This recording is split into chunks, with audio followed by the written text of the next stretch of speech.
Olá, eu sou a Nadiara Pereira, meteorologista da Climatempo, e em parceria com a Cooper te trago as atualizações da previsão do tempo para o estado de Mato Grosso. Nesta semana tivemos uma atualização muito importante dos centros norte-americanos quanto a fenômenos climáticos, El Niño e Laninha. A agência americana NOAA diz que o El Niño já está em vigência, o El Niño que é caracterizado pelo aquecimento do Oceano Pacífico Equatorial, ou seja, o aquecimento no Oceano Pacífico já atingiu limiares que caracterizam a influência desse fenômeno. Só que os efeitos mais efetivos do El Niño devem mais sentidos no decorrer do segundo semestre de 2023, porque a atmosfera demora um pouquinho mais para responder a esse aquecimento do Oceano Pacífico. Então, ainda estamos num processo de ciência que os efeitos sejam mais efetivos, principalmente no próximo período chuvoso, primavera e verão aqui no Hemisfério Sul. Esse gráfico aqui ele representa a previsão probabilística de ocorrência desse tipo de fenômeno, e as barras em vermelho indicam a probabilidade de ocorrência de El Niño. Elas ficam superiores a 90%, pelo menos até o início de 2024, aqui no trimestre de janeiro, fevereiro e março. Então, tudo indica que o El Niño deve influenciar o clima durante a próxima primavera, durante o próximo verão, e ele pode chegar a ser um evento de forte intensidade, até um dos eventos mais intensos já registrados. O que isso significa na distribuição de chuva e temperatura aqui no Brasil? Os impactos desse fenômeno são mais efetivos no extremo sul do país e nas regiões norte e nordeste.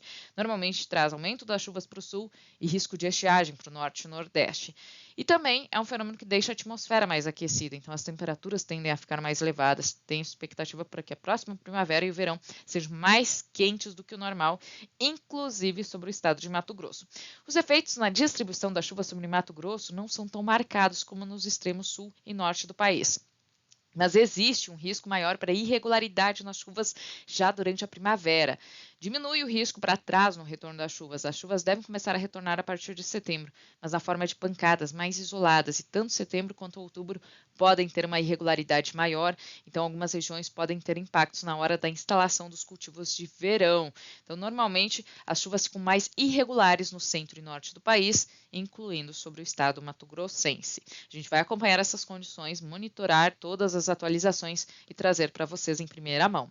Agora vamos acompanhar a expectativa de chuva e temperatura a curto prazo para os próximos dias em Mato Grosso.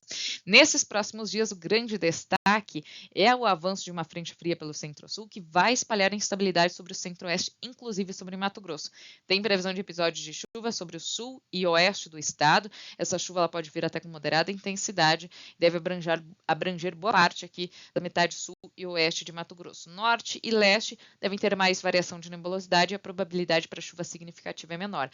E as temperaturas também devem sofrer declínio. Teremos o avanço de uma intensa massa de ar de origem polar que vai provocar um declínio acentuado das temperaturas, principalmente nas áreas mais ao sul e oeste de Mato Grosso. Então, nesse período, até 13 de junho, a temperatura já começa a cair nessa área em azul. E no período seguinte, a temperatura cai ainda mais. A gente observa aqui que a partir do dia 14, as chuvas começam a se afastar, o tempo volta a abrir e aí a temperatura diminui. A chuva dá lugar para a massa de ar de origem polar, que deve adentrar mais pelo interior do Brasil, provocando um declínio mais acentuado das temperaturas sobre o interior de Mato Grosso. Vamos acompanhar isso de forma mais detalhada nos gráficos. Na região de Nova Maringá, chuvas frequentes e moderadas estão previstas do dia 10 até o dia 13 de junho. Então, o início da próxima semana bastante úmido e depois a temperatura declina de forma acentuada. Olha só, no dia 14, mínima de 11, máxima de 18 graus.